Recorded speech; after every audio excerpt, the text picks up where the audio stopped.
On today's live daily news, 2 interviews. First, Joe Hyde and Texas Scorecard's Luke Macias talk about state rep Drew Darby. And then, Yantis Green and Lakita Shelburne share what CVRW is doing. And of course, don't worry, you'll get your daily dose of news too.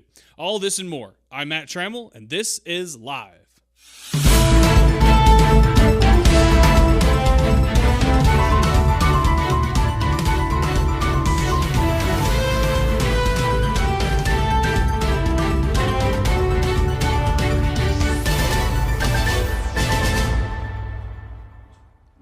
But before we get to the news, the Friday Cover 1 football show is back. This season, expect even more highlights, scores, and analysis than ever before. Cover 1 football will be every Friday at 4, 8, and 10 o'clock. This year, Cover 1 is presented by Angelo Bolt, Intertel, Jim Bass Ford, Destination Florida Brady, Texas Bank, and others. This week will kick off with action from Central, Wall, Christoval, and so much more, so don't miss it. That's Cover 1 football this Friday starting at 4 o'clock, only on San Angelo Live. We start the show today with news that could make your pockets a little fatter. Currently, the Concho Valley Crime Stoppers are after 2 men accused of committing heinous crimes. The 2 men on your screen are 40-year-old John Garcia and 36-year-old Daniel Hernandez. Hernandez is wanted for indecent assault, while Garcia is wanted for assaulting a pregnant woman and drug possession. Both of these guys were arrested over the past week and are now wanted again. If you know where either of them are, the Concho Valley Crime Stoppers wants to know, and hey, if you leave a good enough tip, they'll even pay you off. To let them know, contact Crime Stoppers at 325-657-4333. It's hot on the San Angelo streets because of that crime, but also, obviously, because of the heat wave we are in. Currently, the Concho Valley is in a red flag warning until tomorrow. Temperatures are going to lighten up for a day, but unfortunately, by the time the boys strap up the pads on Friday night, it's going to be back in the 105 area. There is a 20% chance of rain tonight, but those will be south of San Angelo. Of course, stay up to date with the weather by watching the live daily news show every weekday. And finally, the Lakeview Chiefs are gearing up for Week 1 against the Lamesa Golden Tornadoes. Ryan Chadwick was at the Chiefs press conference today and learned a lot about the boys from the north side. But of course, before we go to Chadwick, here's a quick word from Angelo MRI. Who decides where you get your hair cut? You do. An oil change? You do. How about an MRI? That's right, you do. And it's as easy as 1, 2, 3. Get a doctor's orders. Tell your doctor you want to go to Angelo MRI. Let us do the rest. We call you to schedule an appointment, we call your insurance, and we send the results to your doctor. You need a doctor's orders, but a doctor can't order you where to go. It's your health, your choice, your MRI. Lakeview head football coach Hector Guevara held his first press conference this afternoon to discuss what he expects from his ball club to start the 2023 season. Guevara says that he wants to see sound, disciplined football from his team, and if the Chiefs can do that and stay healthy, then they have a great chance at bringing home a victory on Friday. Let's check it out. All right, Coach, thanks for taking the time. Start of the season is this Friday. What is one thing that you are looking forward to seeing from your ball club to start this season off?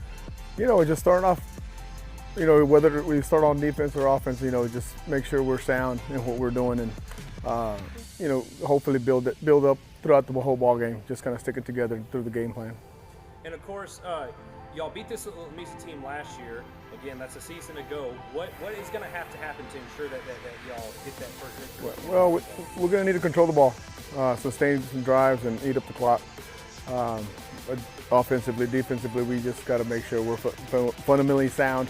They run the beer, so we got to make sure we do our job and just not give up any big plays. Anything they get, they got to earn it. So. And do you think time of possession is going to be a big factor in this game? I think so. I think they do a good job running the ball, so we got to make sure that we're going to slow them down defensively and hopefully, maybe cause some turnover here and there and just like I said earlier, just got to stay sound. And you got some big boys on that defensive line this year. Are you looking for them to kind of control that tempo since they run that veer? Yeah, the idea. I mean, they got to stay true to the game and play technique and do their job, and hopefully our second level kids will come in and do their job and hopefully they're not running to the third level, because if they are, we're in trouble. So we just got to do our job up front. And it's never easy to go on the road first week of the season. But what kind of test is that like for the maturity of your football team moving forward? Good. I mean, Lamisa's a good ball club. You know, they've made the playoffs the last few years, and they got some good-looking kids, good-sized kids. They got some good team speed. Coach Hood does a good job just getting those kids ready, and I mean, it's always a good game between us.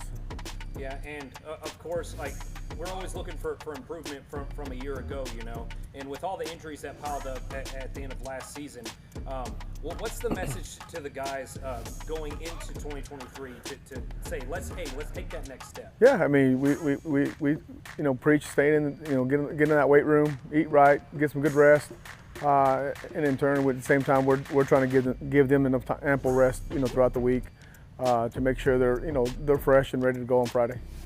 And Coach, lots of new faces on the offense.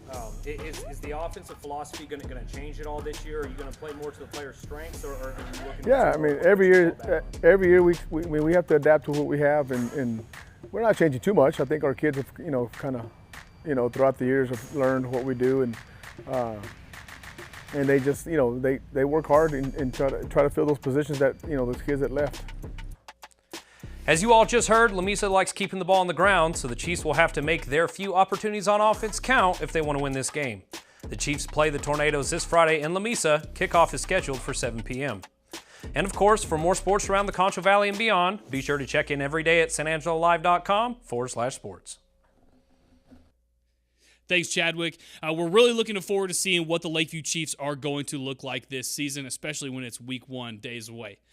Up next, Joe Hyde just got back from Austin. He went down to the Texas scorecard to go to bat for State Representative Drew Darby, as they reported that Drew was on the side for transitioning children. Find out more, but right after this message from the Bass Bunch. At Jim Bass Nissan, you have choices. And any way you go, you're going to save in a big way. You can choose from a new 2023 Nissan Armada SV or a new 2023 Nissan Titan Pro 4X Crew Cab and save $9,000 off MSRP. The choice is yours, but remember, the savings won't last long. Hurry into Jim Bass Nissan, corner of Houston Hart and Arden Road, or shop 24/7 at bassbunch.com. Hello, welcome back. This is Joe Hyde. I'm in Austin, Texas right now. I have a very special treat for you. We're in the studios of the Texas Scorecard. I'm with a good friend of mine, Luke Macias, and he is a political commentator today. I mean, before that, he was like a political consultant. He made people get elected and stuff like that. But we thought we would bring him on the show because I was on his show, and we're going to talk about Texas politics, rural versus urban issues. We can talk about whatever we want to talk about, but it's going to be interesting, so I want y'all to stay on with us. So thank you for allowing me to use your studio. Yeah, thank you for coming all the way to Austin. It was a fine drive. There you go. Well, we're always willing to host you, and I appreciate all the work that is getting done by journalists kind of all across Texas trying to actually report. You and I had a conversation about kind of all these legacy media outlets that are going away. Just going away, and there's no one really, trying to figure out what is the truth. Yep. And that's really our problem. I mean, there's a big gap in trust. Yep. People don't trust media anymore. So tell me, let's just talk about trust in media. Here in the metro areas, what media do you trust? Yeah, so I live in San Antonio. I'm here in Austin 1 day a week. I try to spend as little time here as possible, and then I spend a lot of time in DFW. So, and then I go to different parts of rural Texas. I think that increasingly, especially Republican voters, if you're a Democrat voter, you can trust legacy media because the truth is they're an arm of the Democrat Party. Right. And so then you have to look for alternative forms, and you have to look for outlets that are willing to admit to you, we are right of center. Because anybody who tells you I'm objective is honestly probably I am 100% on you. What I tell my guys, at San Angelo Live, I say, look, I don't care if you're saying you're unbiased and all that. If you're telling someone you're unbiased, you're lying. Because everyone's biased, just a little bit, a whole lot, whatever. I just say be truthful. Yep. Let people know who you are and where you come from, and then let them decide. And then the other problem I have with our this media world we're in is we can't decide anymore. We have to have these nannies tell us that remember the 2020 election leading up to that. banning information. Yep. Keeping information away from us. They act like, oh, if you see someone who says take ivermectin, right? Then you're going to go take ivermectin. No, I want to know what other people are thinking on this stuff, you know? And they took that away from us, so there's no trust in any institution left. I feel like to some extent, Twitter has supplanted a lot of your quick hit media.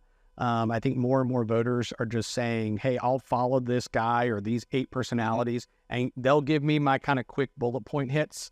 There's very few institutions that they have as much trust in. I think Texas Scorecard honestly has the largest following of Republican voters in Texas. So I don't think there's another media outlet that competes with how many Republican voters get their information from Texas Scorecard.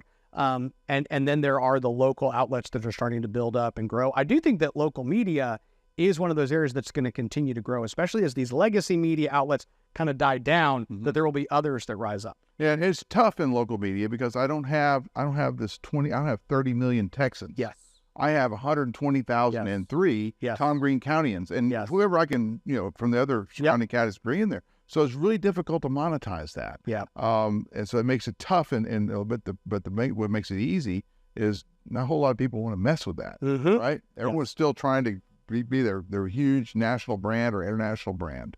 Even the podcast that I have and other stuff like that, I tell people we've got the largest Texas politics podcast. That's not that hard because there's maybe a dozen of them out there. Right. Most people spend far more of their time listening to Ben Shapiro, Michael Knowles, The Blaze, these national media outlets, Ted Cruz's podcast. And so all of these things that are talking to an audience that mostly wants to consume that. So I already am, to your point, 30 million Texans. We have to kind of narrow it down to, of the 30 million, who actually cares about state politics?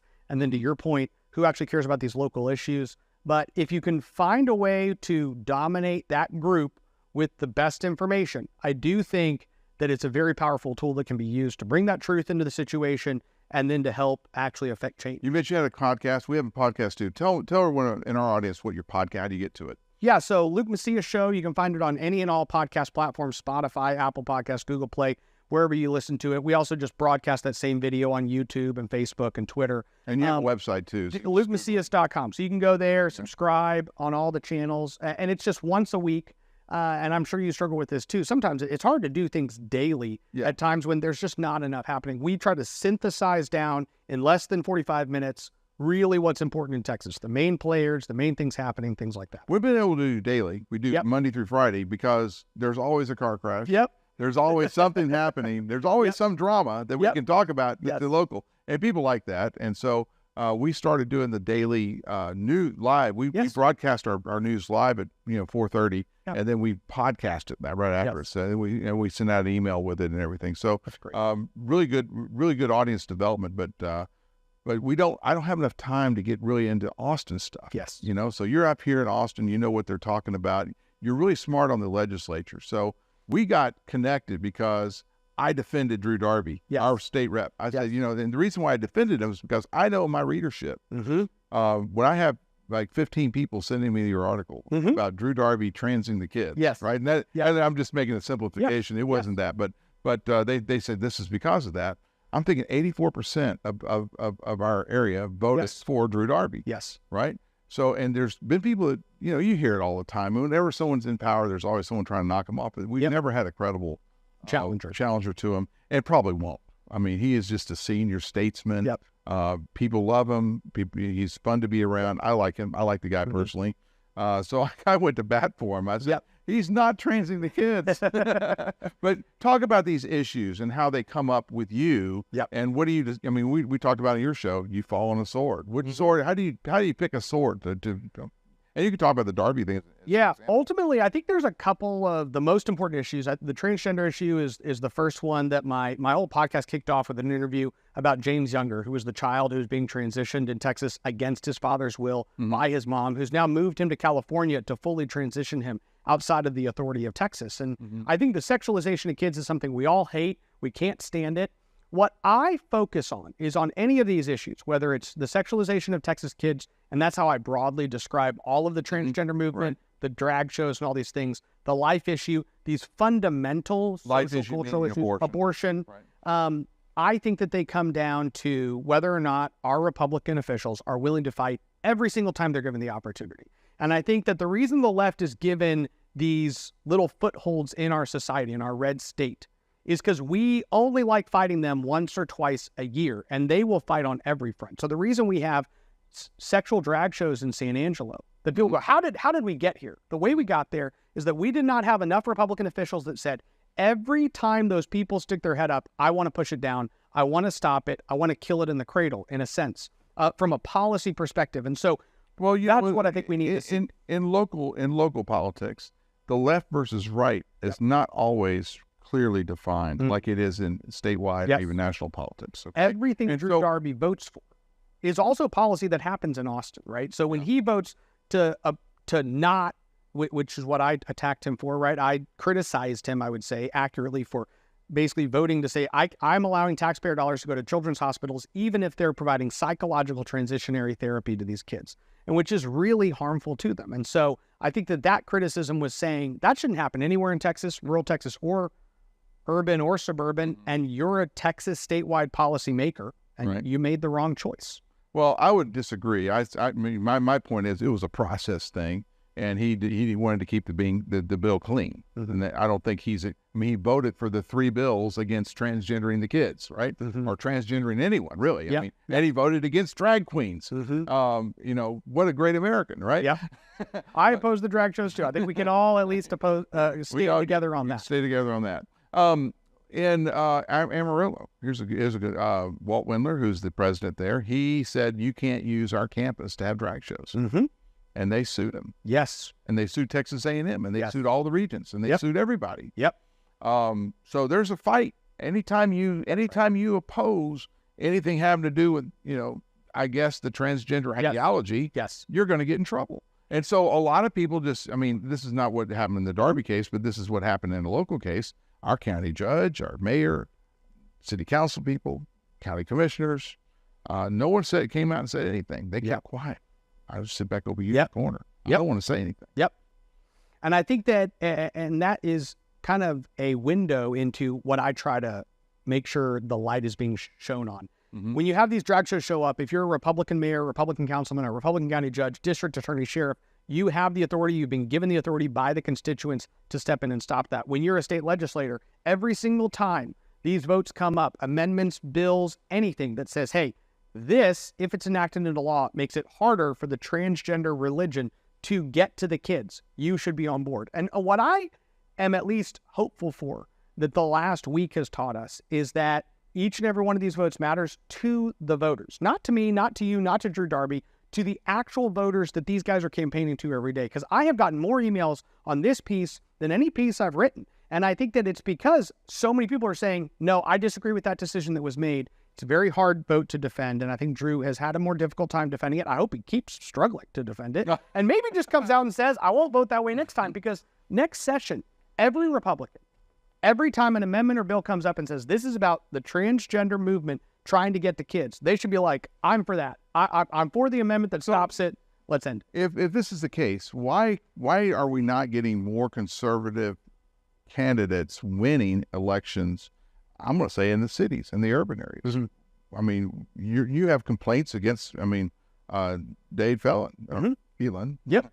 Don't call him a felon. Yeah, there you go. Phelan. Yep. But, how did he get elected? I mean, he's out there in Beaumont. That's a pretty conservative area. So is he not conservative? I think a lot of these Republicans run as one thing and they vote another way, which is what I try to focus on my show. Nobody runs and tells all their voters. I mean, you've been out there for a long time. You've been in this world for decades. Have you ever heard somebody stand up at a Republican club and say, guys, I'm one of the more moderate, reasonable people. When the drag show shows up, I'm actually just not going to say anything. That's the way I think we should handle things locally. Nobody campaigns that way. They all campaign very hard, strident, true fighters. And then they get there and they don't always do it. And unless media at a local level and at a statewide level are willing to call out when they don't, the voters don't know. Because all they see are the headlines. They see what the National Democrats are doing, what the National Republicans are doing, and then these little snippets of, oh, I passed this one Republican bill. That's great. So unless the reporting is done, they don't actually have any incentive to stay true. Well, that's one of the things like I try to focus my time on doing is each week we'll talk about different votes that took place January through May that these Republicans thought, oh, I'll get away with. Nobody will talk about this. Nobody will remember this. And that's what I'm going to try to do every week so that they actually know can talk to their representatives, and then maybe when the representatives go back to Austin, they'll think differently when those votes come up. National politics has changed a little bit in that, when I was growing up in the 80s, you had Tip O'Neill would have weekly meetings with Ronald Reagan in the White House, and they would work out issues and things like that. Today, you can't trust a Democrat to work out an issue with, okay? So there's a problem, but there's still this hearkening back to the days where I can work with both sides. And when I hear you talk about, how the Republicans, there's a show you had a couple weeks ago, maybe a couple days ago, about 43 legislative initiatives that died in the House that were conservative. Yes. And I was thinking to myself, what Democrat would want to go along with it? Because, I started my news career in Del Rio, Texas. Yep. Pete Gallego was my state rep. Yes. We were good friends. Yeah. I knew Pete Gallego's heart. I knew where he came from. I knew he's a liberal, but I knew he wanted to work with the other side. Yeah, different era. Different era. So things are completely different now where you cannot have any kind of cross-pollination. I think that is, and to some extent, where Drew Darby a little bit, but especially Dade Phelan, the Speaker of the House, he's still living in that world. He's still basically saying, I'm going to work with today's Democrat the same way that Republicans worked with 20-year-ago Democrats. And that's what is causing more policy harm in the lower chamber. The Senate passed literally 50 conservative Republican bills. I wrote a whole list of them, like you said. Right. These are all really good stuff. Detransitioner protections, election integrity stuff, immigration, all these different policies that were trying to get pushed by the Republican Party of Texas, by the Texas Senate, by a bunch of other conservative organizations, and yet the Texas House killed, and they killed because they're working really closely with Democrats that are not Pete Gallego. These are not Democrats that are from rural Texas that actually have a little bit more of a moderate bent to them. These are really, or you can make a deal with, and they'll keep their side. I mean, they're making a deal that the ends justify the means, and 100%. That's how I feel about it. So, and so you got to fight back a little bit. So it's good that you're bringing these things up, but there's a lot of swords that a state rep has to fall on. That's right. And he's got to pick his swords carefully. Yeah. So that was kind of like my point of the whole thing. I think that Darby and I just have different swords that we care about. Yeah. And I would love to hear which swords he felt like he fell on this session, because I didn't see many. And I think when you approach he's like one of the senior statesmen. Well, not as many swords necessary. I think the senior statesmen know the process even better, so they should know how to affect it in a positive way instead of knowing. So many politicians, the longer they're in there, the more they learn how to not fall on any swords. And I think that's the unfortunate thing. I don't want this to go too long, and I don't want to take up all your tape here. We're videotaping on his tape, right? Yes. So I wanted to talk about school choice. Okay. All right. We have an issue that's coming up after the Ken Paxton impeachment trial, which is coming up the first week of December or of September. They're going to have come back for a special session where we're going to talk about vouchers and school choice. Yep. And I know we've talked about this. The liberal Democrats and the rural Republicans are going to tie up together and they're going to fight the conservative Republicans, and they don't want vouchers. They don't want to pay this. Right now, I guess the bill or the thing for consideration is $8,000 voucher per kid to send them to whatever school you want to. The parents choose. That's right. Parents choose a school. In rural Texas, I believe it's going to rip up Friday Night Lights. All right, we think about Friday Night Lights. Everyone's seen the show, but we have San Angelo Central Bobcats, we got Lakeview Chiefs, we got TLCA Eagles, we got Wall Hawks, we got Cristobal Cougars, we have Sterling City, the Sonora Broncos, El Dorado, you name it. We have all these. We call them the Core 27. There's 27 1A through 4A schools that are outside of the city limits of San Angelo that are going to be harmed by this. And you really, when you live in Robert Lee, Texas, there is not a private school you can go to unless you take them down to San Angelo, which is a 35-minute drive, which is not a whole lot for someone living in Austin, but it's a lot out there. We don't want to, do that. So I think that the rural Republicans are right in opposing the school choice proposals as they are right now. Let's talk about that. So the rural Republicans are basically working in direct contradiction to rural Republican voters, right? Because the Texas Republican Party put this on the ballot. Let's stop there. I think if you ask for a Wall Hawk parent, do you want to take kids out of Wall High School and put them in Cornerstone Christian? And by the way, you're going to have to pay $8,000 for every kid you take out of there. I think they'd be against it. So I think that this was literally put on the ballot last March by the Republican Party of Texas because they kept getting told, well, our voters don't want it, our voters don't want it. So they said, okay. And in the Republican primary, the Republican voters who decided to participate, millions across Texas, including millions of rural voters, even in Tom Green, over 80, I think it was over 85% of Republicans walked in and said, I support policies where the money follows the child with a school choice program, meaning the money leaves that school. So one, I would say that these rural Republicans are working in direct contradiction to their voters. But they voted for that without knowing what the consequences or what the, I trust rural voters. I really do. I think they're incredibly intelligent people. I think when they read a sentence that says money is going to follow the child, they assume that means the money is going to leave the institution they're going to, and they're going to go to a new. They're assuming it's going to stay in Wall High School. I don't think that means. I don't think they assume that. I think they read it and know the money will go from this institution to this institution. And then the other two things are, there's these contradicting things you'll hear. You'll hear in one sentence, this is going to hurt our schools because people are going to leave. And then in the other sentence, you'll hear people say, and I hear this all across the state, oh, there's no option, so nobody's going to use it. And it's one of the two. Either no one's going to leave, which means there should be no fear, or it's going to decimate public education. But recognize what you're saying. What you're saying is that the vast majority of parents, and I actually don't believe this is the case. I don't think it's going to decimate rural schools. I don't think it's decimated rural schools in anywhere there's a statewide program. Florida, Arizona, Iowa, all these places have rural schools. All of those rural schools are still strong. I think it's actually in between. Here's what I think is going to happen. Rural schools will remain rural schools and will be strong and will still have their football teams and will still have everything. Some parents are going to decide our kid needs a different education. I didn't even say better. I said different education because that's essentially what this program believes. An education savings account says the parent knows best. And they go, my kid has something specific that he or she needs and we're going to go to a different school. I think your rural schools are going to be fine. I think there will be more alternatives that show up. And I think all of the kids are going to prosper because the existing education system that exists is going to have more time to focus on more kids. I was literally talking to a teacher, public school teacher in my church just yesterday. And she said, last year I had 10 kids in my class and this year I have 20 kids in my class, right? And she said, I'm going to have a much harder time actually educating all of them within this class that I have. Now, understand that my argument is that if some of those kids' parents chose something else, went, money followed the child, and the other kids remained, those kids that remained would get a better education from the system that is always going to continue to maintain. So I think that's where we might differ in perspective.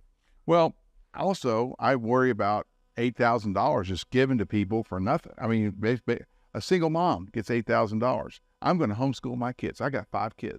That does not exist. But it doesn't exist in the current program. Doesn't exist. So you can't do it right now with what they're proposing. Not even in what they're proposing, and not in what the other. So what if you are a homeschool person? If you're homeschooled, there's a lot of people saying, "Hey, homeschool." So I was homeschooled. My wife was homeschooled. I do believe that ESA accounts should eventually get to the point to where they get applied to homeschoolers. The current program does not apply to homeschoolers. And so that's just a debate to have. If it does apply to homeschoolers, it still will be limited to education-related expenses. So recognize this isn't like a debit card, a Visa, MasterCard. You can go spend on whatever you want to spend. You can't go to Six Flags for your extracurricular, buy a big screen TV for, science or whatever. You actually have to say, this is tutoring. These are books I need to buy. I was homeschooled to one of 7 kids. My mom was an incredible educator. And she sacrificed tremendously. And my mom and dad were middle-class Americans who would save thousands of dollars up to be able to buy the curriculum for their kids. And we would pay into the public school system. All this is saying is that for some of those parents, we're going to reduce the cost so that we reduce the barrier to entry to you providing that education to your kids. What Darby and the rural Republican senior statesman would say is that we already have school choice. You still have Angelo Catholic School. You have TLCA. You have Cornerstone Christian. He can name them all off. Yes. If you're in Wall and you don't like Wall, you can transfer to Central. If you're in Cristobal, you don't like, you go to Great Creek. I mean, people can just choose. So in our area, we de facto have school choice.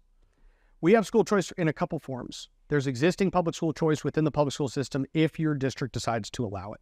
There's school choice with charter schools who currently have well over 1 million kids on waiting lists statewide. So there are over 1 million parents who are literally actively saying, I want my kid to get into this institution because I think that would be better for him or her specifically, who can't get it. So there's not enough choice on the charter level.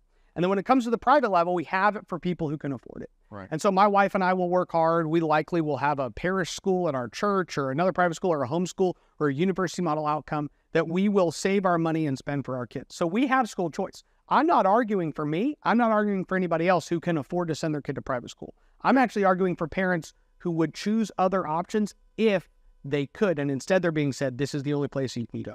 If communities are being defined by the public schools today, and you allow parents to move wherever they want, we already see it happening in San Angelo, where in a less economically prosperous part of town, we have Lakeview High School. A lot of those parents are sending their kids to the charter school, which is TLCA.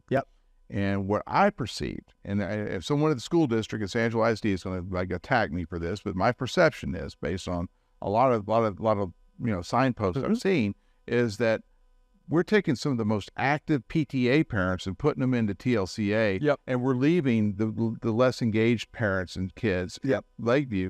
Lakeview is lagging.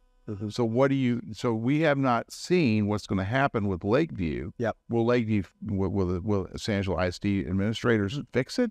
Do they think they need to fix it? I don't know. We don't know. And this is your theory that, this is capitalism at its best. They're gravitating toward the better school. You're gonna see TLCA's football program is going to probably light up this year, and I don't think Lakeview's football program is very good. We already had that kind of situation where if you're a good receiver in Lakeview, you're definitely going to be at San Angelo Central, because that's front porch to San Angelo. So I think there is some problems there, but the bigger problem I see is you're going to leave the public. Let's just take this 5, 10, 15 years down the road. The public schools become the depositories for the hardest students, the quadriplegic student who's in a wheelchair, who needs 24, he needs like 100% care, or the kids with learning disabilities, the kids that aren't wanted, the unwanted, the untouchables are going to end up in public school, while everyone else is taking their $8,000 voucher, which by then will probably be $20,000 because of Biden's inflation. But they're taking their vouchers and sending their kid to private school, wonderful Jesus school, that kind of thing. So what do you say about that? The first time I heard that argument, I was 16 years old. I was campaigning with my dad, who ran for the Texas House and served on the Public Education Committee for 2 years. So at 16, I was hearing this argument, and I think at the time you could say, hey, we don't know, these are all hypotheticals. And from then to now, we now have a ton of red states who've expanded it, not in a small way, but in a statewide way. And so you can't show me any of these Iowa or Florida or Arizona rural schools that are basically nothing but super poor, inactive parents, special needs kids who get a horrible education because everybody whose parent cared chose something else. I think it's also worth pointing out that we could flip the story and say, hey, imagine sitting with 100 parents and saying, hey, I know that you would actually rather go to that charter school, but we're going to actually defund that charter school because if you leave, you're the one who's basically most active. So not only are you helping your own kid, you're helping all these other kids. And so we're going to force you to stay here, which is basically the current mindset of the teacher unions. We're going to force you to stay here. And your kid's going to get whatever cruddy education we're giving them today that you feel like is insufficient. We don't want you to have another option. I believe that if you empower the parents and that they go like they are in this charter school situation, then you force the community to actually deal with the problem of that existing public education. I don't think our community sees it yet. I think you might be seeing it now, and maybe other people will see it in 2, 3, and 4 years. The good opportunity is I don't think that our public education system should define a community. I think strong families should define a community, and if the more the family is strengthened as a unit on every single level, the better the city and county or school district. That's a millennial statement, okay? So I don't think so. I think millennials are less inclined to believe in the power of the family than any generation. Do you think so? Well, I would say that, me growing up, I grew up, kind of your dad's generation, right? I was in Katy, Texas. Katy Tigers. And, Friday nights were defined by going to the football stadium. It was right behind the high school. It wasn't a $77 million stadium like they have in Allen and Katy now. It was all defined by that. And I think a lot of people harken back to it. That's why Friday Night Lights, the TV show and the movie, were so popular. It's people our age, the Jones generation and the boomers thinking, well, remember back in 1967 when we won state championships and stuff like that. We don't have that anymore. I don't think our fabric, our social fabric, when you say I think the school is needed right now for order, because our families are so fractured. We have single moms, which is, we can't say bad things about single moms, but we have absentee fatherhood. That's the other way to say it. Those are the problems that we're faced with right now. And I don't know if you take away these anchors in these communities, if anything's going to stay. I don't think you're going to take away the anchors, and I do think that ultimately it's important to recognize that the family unit is really important, be it the epidemic we have of absent fathers into the lives of children.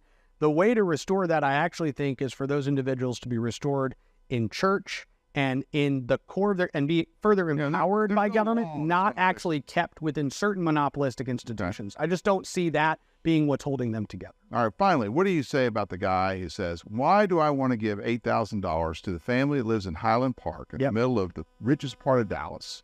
Why am I paying all these taxes to give them $8,000 send them so they can send their kids to Catholic school? So it's important to recognize that if you're in Highland Park right now and you want your kid to go to Catholic school, your kid's going to Catholic school. So I actually don't think that the reason any of this, but he's getting subsidized. No, not even under the current bill. If you're currently going to private school, you can't even get the money. Well, that's true. So that's one thing. But let's say the kid's going to kindergarten, and this time I get my $8,000. I'm gonna get subsidized. That's right. So I think that ultimately what you have is that the wealthier people have all the school choice they want. You have to understand that I don't believe there's a single family in Highland Park that's waiting for this bill to pass to decide what kind of education their kids are going to get. Right. They have it. They want to go to public school, great. Their public schools in Highland Park are basically like a private school because of how much money they put into the foundation. They have all the private schools they need. Here's the difference, though. The people that don't have choice are the people that don't live in Highland Park. So if you think you're in Tom Green County and this whole program's getting pushed so you can subsidize people in Alamo Heights or Highland Park or anywhere in Houston. River Oaks. Yeah, that's not where it's going to. This is actually going to empower the single mom who has no other alternative because she's working 2 jobs, trying to provide education for the 2 kids. I know a dad who's going to his kids go to private school. He Ubers to afford the education for his kids. He has made that much of a sacrifice. He has a full-time job and he Ubers at night and tries to spend a little bit of time with his kids and his wife. You might actually create a situation where that father, he's absent because he's Ubering to pay for his kids to have a better education. Maybe that father could actually spend time with his kids in the evening because of the ESA that's created. And that's the kind of families I think we're actually changing the lives of, not Highland Park people. Indiana introduced school choice with a big means tested. It was means tested by locale and probably by income. They went from 10,000 to 50,000 and they just expanded it. Yes. Wouldn't that be the way to jump into That's school choice? probably going to be what the Texas House ultimately does. I think the Texas House is going to pass something that only applies to really poor people and really special needs people. The sad thing is going to be you're going to see Republicans vote against that as well. I think it'll pass, but I think a lot of Republicans are going to vote for it. And if they do, it'll show that not only do they want to keep the good kids trapped, and when I say good, I mean the better performing kids, they actually want to keep poor families that have absent fathers in the house. They want to keep the special needs kids. They want to keep those kids trapped as well. That's going to be the sad thing about some Republicans. We can start it small, we can make it bigger, but even where it's been made bigger, it hasn't left the decimation that gets said that it leaves. Right. Well, Luke Macias, LukeMacias.com. Yep. We're here in Austin, Texas. I'm Joe Hyde with San Angelo Live. Luke, thank you for coming on our show and talking to all the people in San Angelo, Texas. Thank you so much. Thanks, Joe. What a very interesting topic, and that a way to go bat for our Concho Valley boys. Moving on, Laquita Shelbourne and Yantis Green are about to sit down and talk about everything that the Concho Valley Republican women are up to, including their meeting with Congressman August Pfluger. Before we get to that, though, here is a quick message from Conno's Diamonds and Coins. When it comes to unique pieces you can't find anywhere else, Conno's Diamonds and Coins is your one-stop shop. With over 24 years in the diamond and coin industry, Conno's Diamonds and Coins is West Texas's choice for diamonds, jewelry, coins, silver, and gold. Owner Bill Conno stands by his work and offers free consultations, including estate jewelry. Don't just trust anyone with your valuables. Come see the staff at Conno's at 1016 West Beauregard in San Angelo. And welcome back. Joining us today is Laquita Shelbourne, and thank you for being here. Thank you for having me. And you've been busy. Yes, very busy. And the Concho Valley Republican Women have a meeting coming up this week. We do, and August Pfluger's going to be there. So Congressman Pfluger is speaking at Bentwood Wednesday, 11:30? No, it's Thursday. I'm sorry, Thursday. 11:30 to 1, and if they do not have a reservation, they need to go to CVRW.org and make the reservation, or they can call the Republican Party office and Tom Green County office, and again, get a reservation because we've got over 100 people already. Oh, it's going to be a packed It's going to be a big then. one. It's going to be a big one. So get your reservations now. But we were talking earlier, and you've been working on all kinds of things. I don't know where you get all the time in. But we are at that same meeting. We're going to give a scholarship to a deserving young woman from ASU. And that's something we haven't done in a long time, if ever.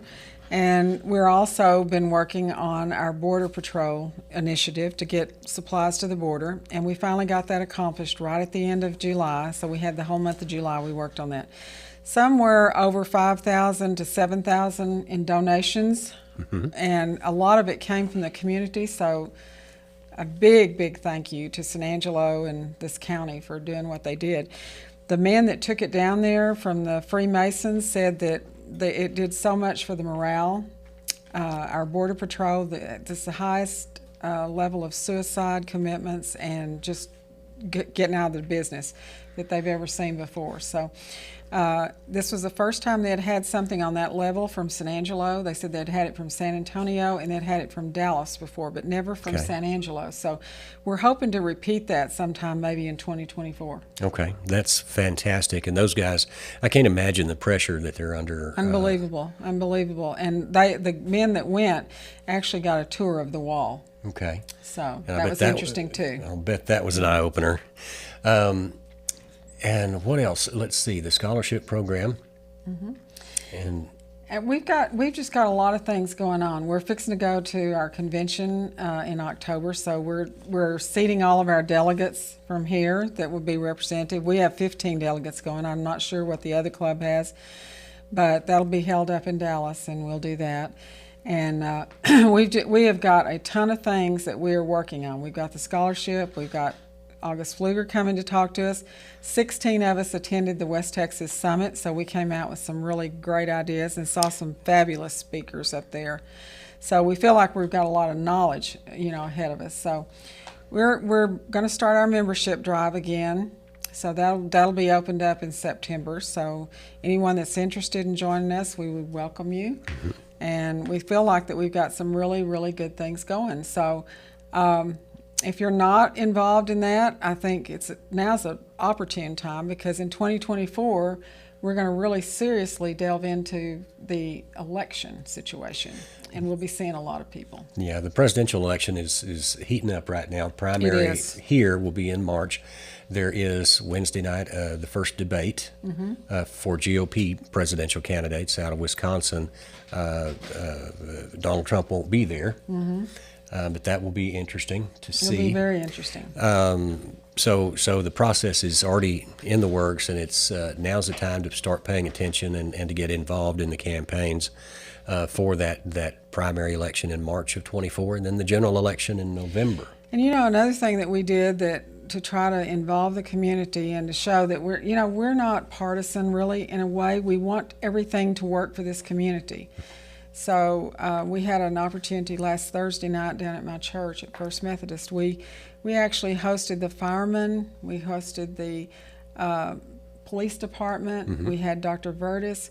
We learned about what would you do if there's an active shooter. And we also had a lawyer on hand, and he talked about the legalities of owning a gun and using a gun. It's one thing to pull it out, and then it's another if you use it. And he said sometimes people need to call them before they call 911 because you could be in trouble if you don't know the laws. That's exactly right. So it was a very interesting meeting, but I will say this, if you have an opportunity to go hear what the firefighters and the policemen in San Angelo are doing, now's the time, because we want to be prepared just in case something like that happens. God forbid that it ever would. But at the same time, you need to know what to do. Right, If you're right. involved in an accident or whatever. And we talked a great deal about the use of tourniquets. We were talking about that. And that's something that I really didn't understand, but they actually showed a victim that had been shot and how quickly you can bleed out if you do not know what to do. So that's another initiative that we're starting, is that San Angelo become involved and more knowledgeable about what's going on. But if you go to one of those meetings, you're going to come out feeling better about our police department and our fire department and how prepared they are and what they do on a day-to-day basis to be prepared just in case we have some catastrophic event. Those guys are well trained and they work hard Definitely. and they're good people. Absolutely. And anything we can do as citizens to help them is a good thing. And that's And they're willing to come out. They said Yeah. it didn't matter the size of the group. They were willing to come out to churches, civic organizations, Okay. and try to help you become more informed about your community. and help train us. We just did a story recently about an elementary kid in Seguin who took had a handgun with him and discharged it in the school bus this week. So, those things are possible just about anywhere in Texas. So It being happens. prepared is necessary in this day and age. Yeah. Anyway, the big meeting coming up with Congressman Pfluger on Thursday, 11:30 out at Bentwood. It's $20 for the meal if you come to enjoy the meal. We need to know if you're coming so you have a place to sit or a place to eat if that's your desire. And so they need to contact the Concho Valley Republican Women. They can find more on Facebook, They could find it on Facebook, but if you go to CVRW.org, the website. you yeah. can actually, you can pay right there. You can get your reservation and everything. And there we go. We're running out of time, but thanks for stopping by, Well, thank you for letting me come. and we'll have you on again. Okay, thanks so much. All right, back to you guys. Bye-bye.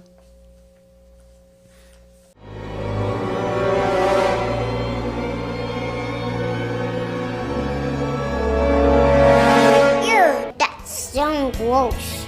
Right now, get 15% off carpet cleaning from Carpet Tech.